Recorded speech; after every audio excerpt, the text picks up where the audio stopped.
आपण पाहतात माणदेशी न्यूज, मान तालुक्याचा बुलंद आवाज। मसवडीतील महिला हवालदार नीता नारायण पळे यांच्या विरोधात लाचलुचपत प्रतिबंधक विभागाने लाच मागितल्याप्रकरणी गुन्हा दाखल केलेला आहे।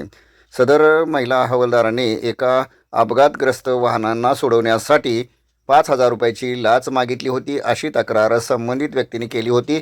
या तक्रारीनंतर शहानिशा करण्यात आली व लाचलुचपत प्रतिबंधक विभागाने या महिलेच्या विरोधात गुन्हा दाखल करण्यात आलेला आहे। मसवड पोलीस स्टेशनमध्ये यानंतर खळबळ माजली असून अशा प्रकारचा मसवड परिसरातील महिलेच्या विरोधातला पहिलाच गुन्हा असल्यामुळे आश्चर्य व्यक्त करण्यात येत आहे।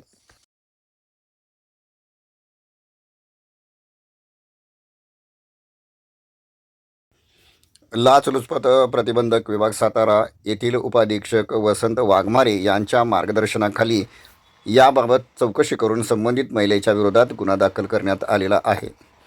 आपण पाहतात मानदेशी न्यूज।